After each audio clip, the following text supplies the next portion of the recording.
Sejam bem-vindos ao programa de Gestão de Inovação Tecnológica do MBA ITA-SPM.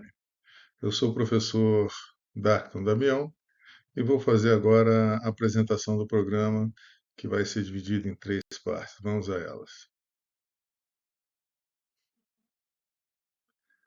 Costumo dividir a minha trajetória em quatro etapas distintas, né, que são a descrição do meu amadurecimento profissional, e elas coincidem no início, pelo menos, exatamente com as décadas onde eu iniciei, em 1980, e se dividem em aviação, o meu desenvolvimento como profissional de pesquisa e desenvolvimento, como pesquisador, depois como gestor e, por fim, a fase de direção.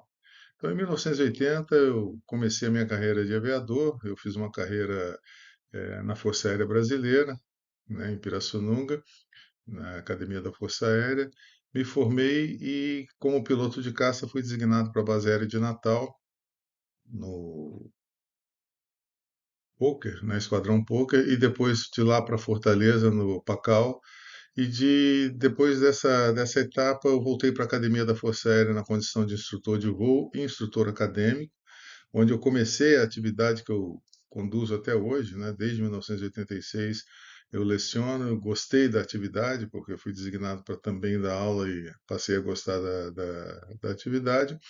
E na virada da década, em 1989, eu segui para chegar em 1990 em São José dos Campos, onde estou até hoje, quer dizer, entre idas e vindas.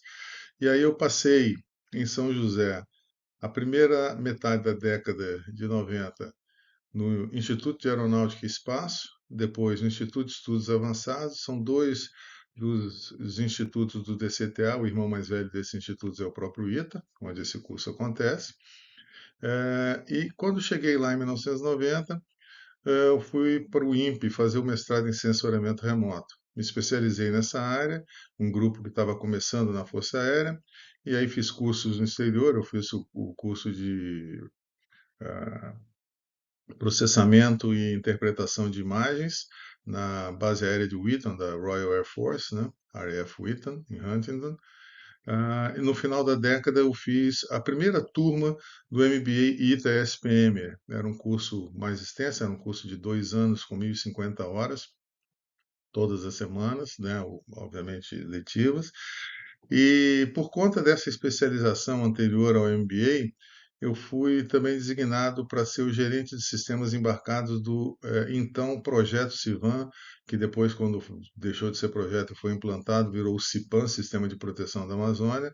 E aí fui comissionado no exterior, na região de Massachusetts, próximo a Boston. E aí começou a minha fase de gerente.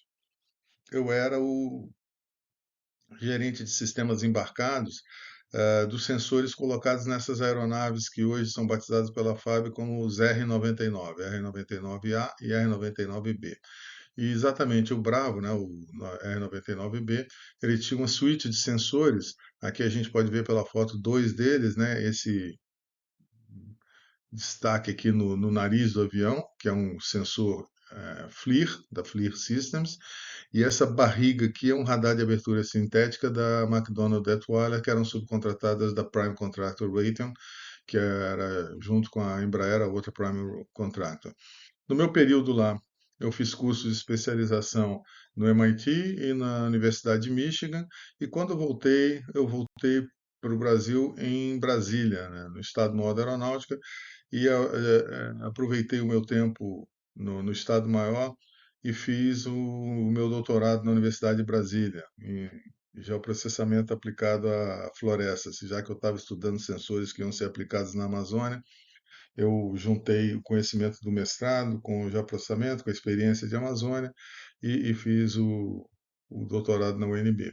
Essa perna aqui na década é que não cheguei em Brasília ao final da década. Em final de 2006, início de 2007, o Alto Comando da Aeronáutica me designou para retornar ao IAV, onde eu tinha trabalhado na segunda metade da década de 90, na condição de diretor, né? Aqui eu cheguei como tenente e aqui eu já estava, alguns anos depois, como coronel, já no final da minha carreira de serviço ativo, e fui o diretor do IAV durante os anos de 2007 e 2008.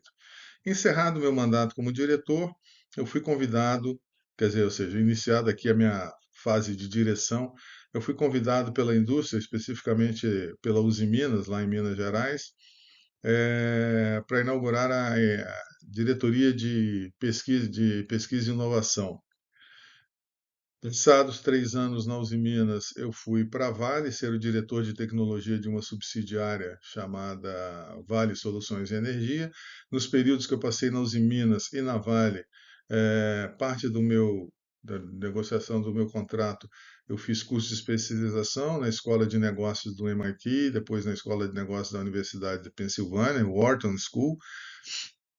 Anos depois, eu fui chamado pelo então ministro de Ciência e Tecnologia, hoje senador Marco Pontes, para ser o diretor do INPE, diretor interino. Terminada a minha interinidade, fui para Brasília para ser o subsecretário das unidades vinculadas. O MCTI tem 27 unidades vinculadas no Brasil, entre elas o CNPq, o próprio INPE, a AEB, Agência Espacial Brasileira, os dois INPA, né, o INPA da Matemática, o INPA da Amazônia. Então, são 27 unidades, a FINEP, que é gigantesca, enfim.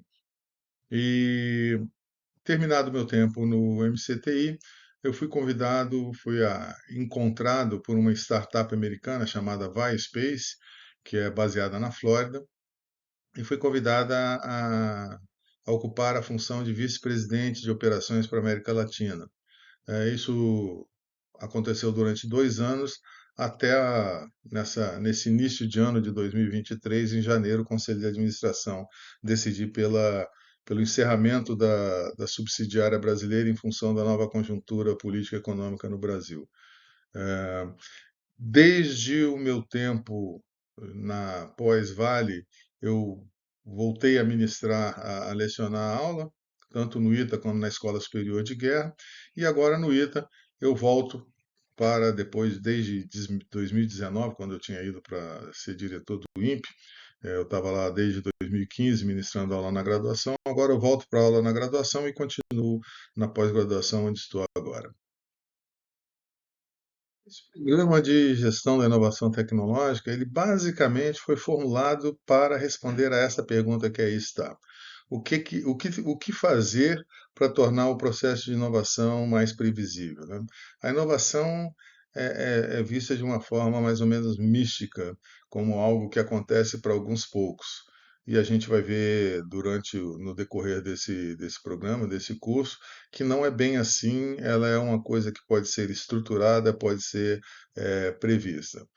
E tornada previsível, fica mais fácil de ser controlada, vamos dizer dessa maneira.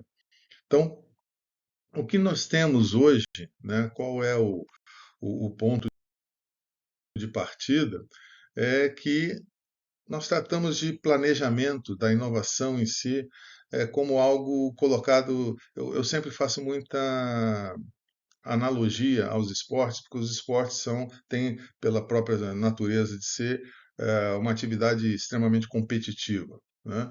E a vida das organizações não é diferente, é competição o tempo todo.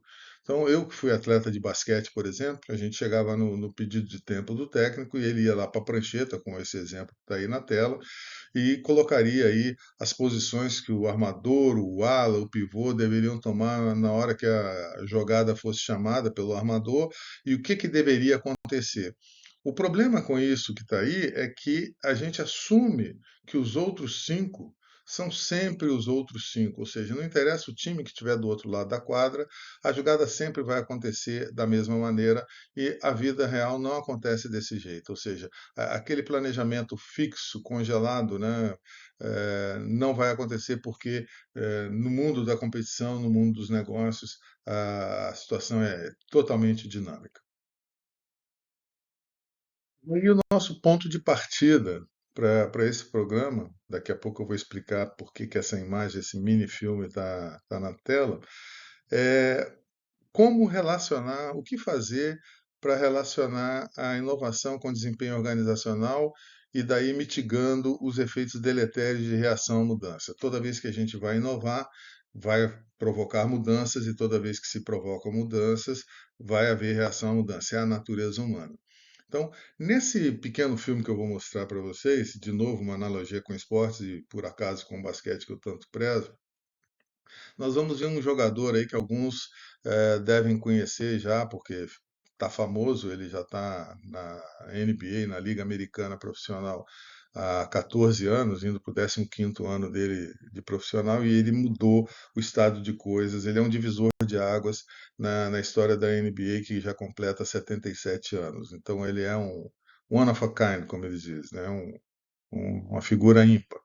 O nome dele é Stephen Curry, que joga no Golden State Warriors. Aliás, sempre jogou no Golden State Warriors desde que entrou na liga em 2009. E o Steph Curry, esse filme mostra o aquecimento dele. Obviamente, a gente sabe, mesmo quem não joga basquete, sabe que é um jogo de 5 atletas de um lado contra 5 atletas de outro, num jogo que não pode terminar empatado, alguém tem que ganhar, se empatar vai para prorrogação, e depois, se continuar empatado, outra prorrogação, até que termine desempatado. Não existe empate no jogo de basquete. E esses 5 contra 5 jogam com uma bola de basquete, não duas, como está aí na coisa. A gente vai ver que ele aquece com 2 bolas de basquete ou uma bola de basquete somada a uma bola de tênis para aumentar as habilidades dele. Aí alguém vai dizer, mas todo jogador pode fazer isso. Aliás, quase todo jogador faz alguma coisa diferente para melhorar as suas habilidades. Mas ele fez algo muito diferente, e a gente vai eventualmente comentar sobre isso, não é o caso aqui, não vamos fazer aula de basquete agora, mas para ver um exemplo claro de num indivíduo que é esse indivíduo aí por acaso tem faturamento de empresa grande, porque um dos contratos que ele assinou recentemente é um contrato vitalício de mais de bilhão de dólares. Então ele é uma empresa, mas só para dar um exemplo de como é que alguma empresa com algumas características eh, de aparente desvantagem competitiva podem mudar o seu destino quando adotando alguma forma de inovação. Vamos ao filme porque ele é interessante. Narração em inglês, mas dispensável, porque o que a gente vê é o narrador mencionando as formas dele de melhorar a sua habilidade. Esse filme já é relativamente antigo, mas isso não muda. Aliás, muita gente vai para o ginásio mais de 1 hora antes só para ver o aquecimento dele em quadra, porque é realmente algo muito interessante. E ele, mesmo depois de 14 anos, continua colocando muitas horas de treinamento, de prática, de repetição para melhorar a habilidade dele. Ele, tipo assim, já sabe fazer isso de olho fechado, mas continua fazendo, ele não desiste. E a lógica é muito simples. A carreira de um atleta de basquete profissional dura pouco mais de 10 anos, no caso dele já está durando 15, vai durar uns 17 até 20 anos talvez. E isso é pouco tempo na vida de uma pessoa, então ele quer aproveitar ao máximo. Eu começo uma disciplina, eu gosto de dispor antes o mapa cognitivo dessa disciplina, ou seja, qual é a contextualização dos temas que nós estamos tratando em relação ao conhecimento que ela abrange ou no qual ela está inserida. Então, a disciplina que nós vamos falar aqui, basicamente essa elipse aqui, inovação e gestão de mudança. Mas ela está num contexto de uma coisa chamada gestão estratégica, que tem 2 metades. A gestão estratégica inclui planejamento estratégico, que é uma parte analítica, estática, e outra metade que é o pensamento estratégico, uma parte mais intuitiva, mais visual. eh, e tudo isso permeado por um pano de fundo de um conhecimento, ou seja, demanda esse pano de fundo do pensamento sistêmico, ou seja, o conhecimento sobre sistemas. Todas as organizações, todos os indivíduos trabalham em sistemas como sistemas. Então a gente precisa entender alguma coisa sobre sistemas. Então, por isso, eu começo a disciplina falando sobre pensamento sistêmico, vai ser essa primeira parte, a gente depois mostra a segunda e a terceira, e a gestão estratégica, que é o escopo principal onde se insere a inovação e mudança, a gente pode fazer uma analogia dela ao cérebro humano, né? Então, uma cabeça, né, encerra um cérebro, e esse cérebro tem dois hemisférios: o hemisfério esquerdo, que é mais analítico, e o hemisfério direito, que é mais intuitivo, né? Como a gente sabe, o hemisfério direito do nosso cérebro é mais ligado às artes, enfim, às habilidades. E entre os dois hemisférios existe uma interface, a terra do meio, e esses hemisférios naturalmente compartilham essa terra do meio. Então, a gestão estratégica, que tem essas duas metades, planejamento e pensamento estratégico, eles compartilham esses temas aqui. Não são só eles, mas vamos ficar por aqui, porque quando eu dou a disciplina de gestão estratégica como um todo, subcapítulos vão ser todas essas áreas pintadas aqui: pensamento sistêmico, planejamento e tal. E aí nós falamos sobre cenários, que é a visão estratégica, processo decisório, inovação e mudança em negociação.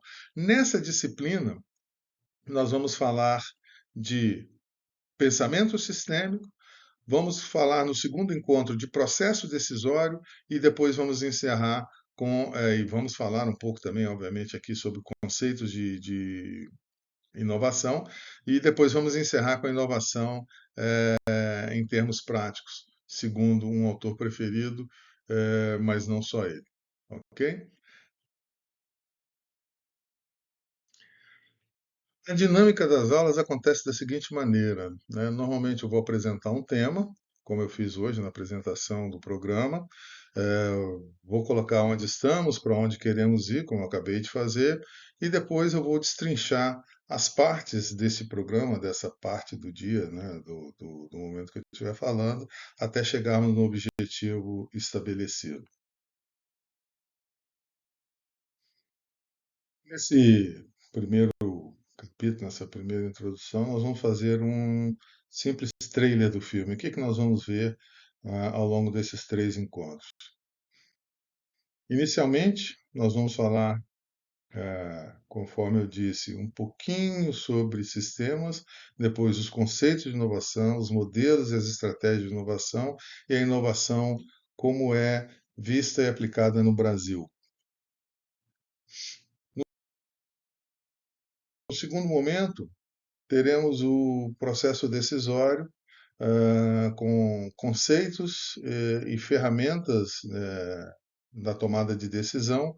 E para as aulas presenciais teremos palestras convidadas, né? Então, não tem como colocar as palestras aqui nesse vídeo de slide, mas as aulas presenciais têm duas palestras que são colocadas situações reais de aplicação de sistemas de inovação.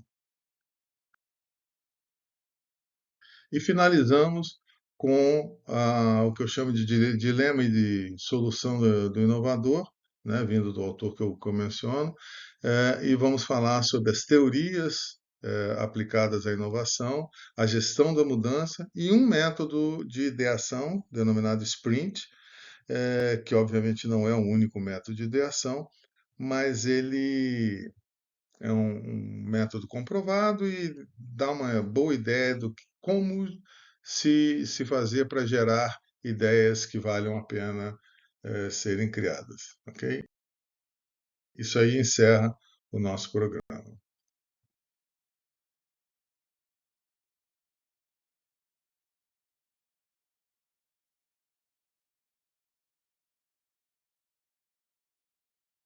Conforme eu mencionei no trailer do programa, nós vamos ter três partes. A primeira parte vamos falar de gestão da inovação, que vai ser dividida em três subcapítulos. Primeiro, adaptação, né? Se nós tivermos que falar, e aqui nós estamos falando de adaptação para sintetizar sistemas. Se nós tivermos que eh, trazer um sinônimo para a palavra inovação, esse sinônimo seria adaptação. Empresas que inovam são aquelas empresas que se adaptam às mudanças que o ambiente coloca para elas. Assim como na natureza, os organismos capazes de se adaptarem ao longo das mudanças que vêm nos tempos, né? Então, a gente tem alguns seres, tipo tubarão, tartaruga, barata, que sobreviveram a milênios graças à capacidade deles de adaptação, ou seja, são seres literalmente inovadores.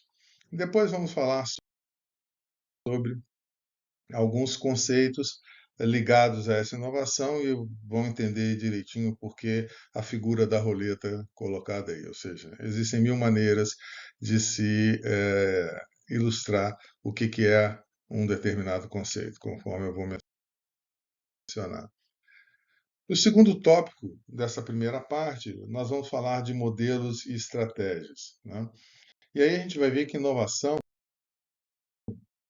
não é simplesmente uma coisa autônoma, né, que ela tem vida própria.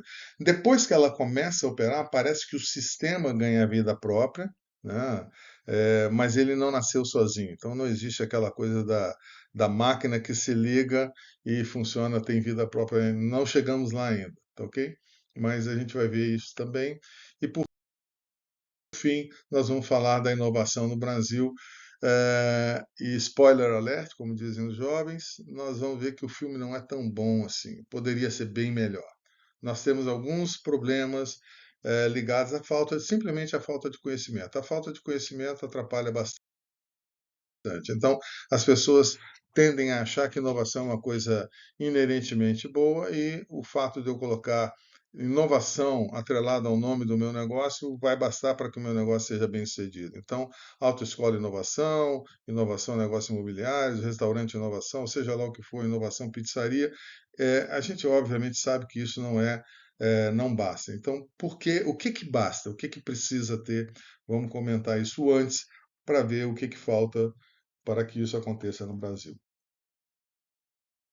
No segundo encontro, no segundo sábado, nós vamos falar eminentemente de processos decisórios e vamos separar um tempo especial para as palestras convidadas, conforme eu disse no programa presencial, né? Então, nos conceitos e ferramentas, a gente vai ver que é, aquele velho dito popular que é, para quem só sabe usar martelo, todo problema é prego, né? Então, eu preciso ter o conhecimento específico e a ferramenta específica conforme o problema que eu tiver que lidar com ele, né? E dentro desse contexto, a gente tem que ver uma coisa que é caminhar da certeza onde eu estou no presente, eu sei das coisas que eu vivo, até o futuro, que é essa interrogação do incerto. Entre o certo e o incerto, eu tenho que andar na corda bamba do risco. Então, nós temos aqui o trinômio certeza, gestão de risco e incerteza. E vamos ver como é que eles se relacionam. Os palestrantes convidados para este sábado, né, que é o segundo encontro, é o Vinícius Pinto, diretor nacional da Dassault Systems, uma empresa francesa que trabalha em soluções, baseada aqui em São José dos Campos. Depois, Richard Lutz, que é o CEO e criador da EduSpace, uma empresa que opera a partir de Porto Alegre. Mais detalhes para quem puder assisti-lo. E vamos finalizar no terceiro sábado com essa parte 3, o dilema e a solução, né? Então, assim, qual é o dilema do inovador e qual é a solução que esse inovador encontrou, segundo Clayton Christensen? Se eu tivesse que recomendar um livro e um livro só sobre inovação, seria os livros, melhor dizendo, né? Se eu tivesse que indicar um autor, seria o Clayton Christensen e os seus livros. E aí nós vamos comentar sobre ele. Então, quando a gente for falar sobre dilema e a solução, nós vamos falar sobre a construção e aplicação de teorias, e aí nós não estamos fazendo pesquisa nem nada, mas teoria é uma coisa que a gente convive no dia a dia, pouca gente sabe disso. Ah, mas eu não sou cientista, por que que eu tenho que saber sobre teorias? Acreditem, vocês precisam saber, entender como as coisas funcionam, por que funcionam, para quê, porque só aí vocês vão saber em que alavanca mexer para fazer aquela coisa funcionar. E a gente vai ver que a inovação, como o tempo, ela é absolutamente relativa, né? Uma ideia que é disruptiva para alguns é uma tecnologia de sustentação para outros. Vamos chegar lá. Depois nós vamos ver que a gestão, a mudança, ela é parte dos aspectos essenciais da inovação, mas ela é uma parte tão importante que merece um capítulo à parte. Por isso eu vou dedicar um capítulo especificamente para falar sobre a gestão de mudança nesse segundo tópico da terceira parte, né? E a gestão de mudança ela realmente provoca rupturas e essas rupturas vão criar várias reações. Nós vamos ver como lidar com elas. E vamos concluir falando sobre o método Sprint, né, que é o método de ideação. E eu vou começar a apresentação do Sprint mostrando, fazendo uma analogia a esse filme de Hollywood, que é um clássico, e alguns de vocês, porque ele foi filmado em preto e branco, obviamente não conhecem, mas certamente já ouviram falar. Então, eu não vou fazer um spoiler alert do meu trailer, a gente vê quando chegar a época, mas certamente vocês já ouviram falar desse filme aí, talvez com outro elenco. E como toda boa disciplina que se preza, nós teremos uma avaliação e essa avaliação vai ser composta de duas partes, né? Uma parte escrita, um artigo que vocês vão fazer individualmente sobre inovação, de até 5 páginas, forma livre, né? E eu vou detalhar mais em sala de aula e por escrito, por mensagem, para quem estiver fazendo o curso à distância. E uma apresentação, então essa primeira parte ela deve ser feita em ponto .doc, em Word, e pode ser salva como PDF sem problema. E a apresentação desse arquivo que deve gerar um arquivo PPTX, né, um arquivo de PowerPoint ou equivalente, que também pode ser salvo para ser entregue como PDF. Ambos os casos eu preciso das versões impressas por uma razão muito simples. Eu vou rabiscar na correção dessas entregas e cada um desses artigos será apresentado em 10 até no máximo 15 minutos por cada aluno ao final. Quem precisar se comunicar comigo durante esse tempo do curso, eu tenho aí o meu e-mail, Darton Damião, SPMBR, e a gente vai se falando. Vamos então ao curso propriamente dito daqui a pouco.